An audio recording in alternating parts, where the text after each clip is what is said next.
Hey everybody, my name's Nick, and today I'm talking about Book 7 of The Wheel of Time, A Crown of Swords by Robert Jordan. And I gotta tell you, this book could have been great. It could have.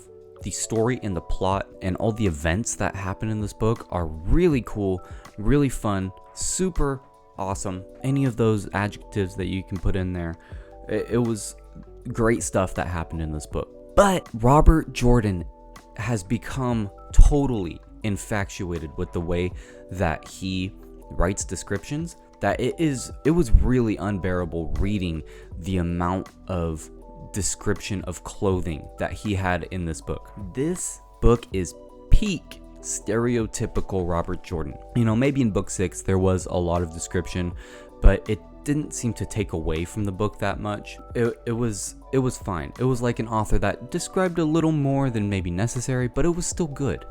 In this one, it was terrible. There's probably like 100 to 200 pages of just fluff that doesn't need to be there at all, and it makes this book so much more dense and so much more tedious than it really needs to be. And it takes away from cool scenes that are going on, or cool things that are happening, cool events that are happening whenever you have to read an entire page of something a woman is wearing. And then you get a little description of what's going on, and then another page of what somebody else is wearing. Like, anytime a character comes into the scene, they have to be described from head to toe, everything that they're wearing, every single thing. It's just annoying. It's not fun. It's not good. It wasn't fun to read it. Now, not only does he over-describe clothing, he also has this really bad tendency to re-describe in great detail things that we already know from previous books. He feels the need to re-describe Lews Therin in Rand's head. Like, we would have forgotten that that's who the voice was talking to Rand. Like, why are you telling me this again? He writes especially the first quarter of the book, he writes it as if I'm a brand new reader to the series. Like, dude, I'm on book 7 of your series. Why are you describing to me who is in Rand's head? I know. Why are you describing to me in great detail how the struggle for life and how the void feels whenever men are channeling? I don't need to know that again. I've read it many, many, many times.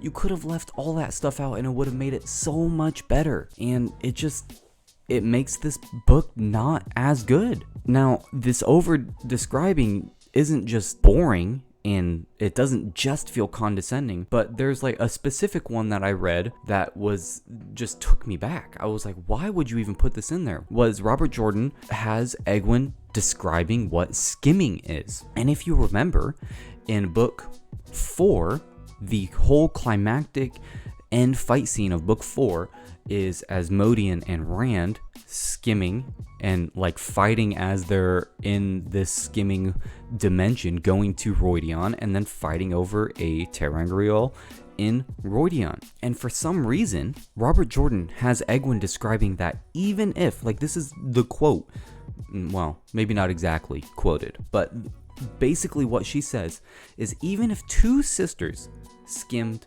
to the same place at the same time from the same location, they still wouldn't see each other.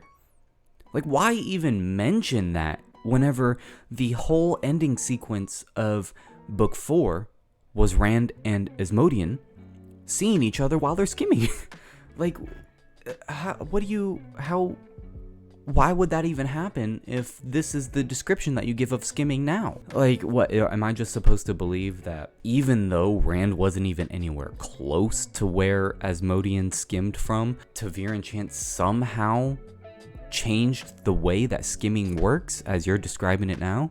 No, so this over-describing that Robert Jordan is doing kind of bit him in the butt in this situation, because it's like, dude, at least for me, you're kind of ruining the ending of book 4, which was arguably the best book in the series and a fantastic book.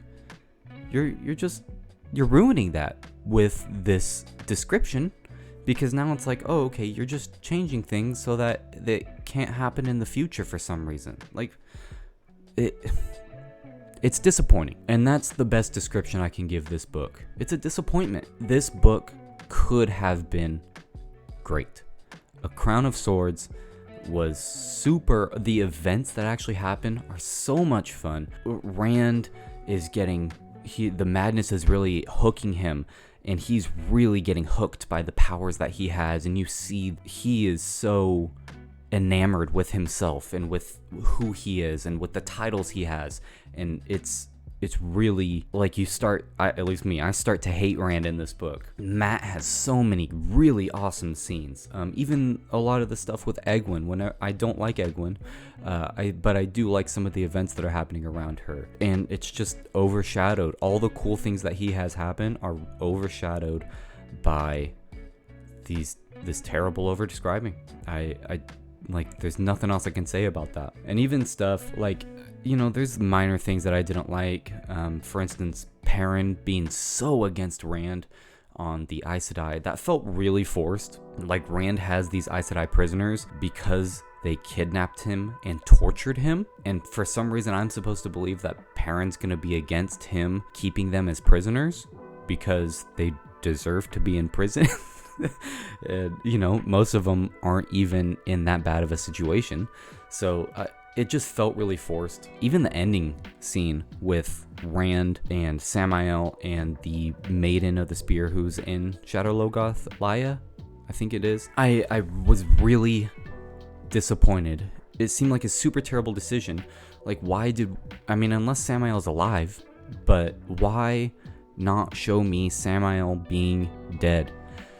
It seemed like he was killed because of the way that it was described, but I didn't see it happen, so Rand is just assuming. And then Rand, in his infinite wisdom, decides that instead of letting Laya die to Mashadar and then be respun into the pattern later, he's gonna just snip her thread and take her so that she's never able to be reborn again and make it so she ceases to exist. That's the mercy that he gives her. Like, man, I really didn't like that ending. It didn't feel like a good ending to me, but that might have been intentional. And my big issue is obviously the over description.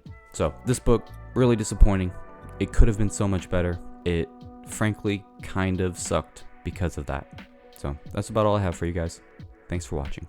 Hey, Nick here. If you enjoyed this video, please gently caress that like button for us. And Ray, thanks for watching. It was a blast. Make sure to hit that subscribe if you want to stay up to date with what we're doing, what me and him are doing there.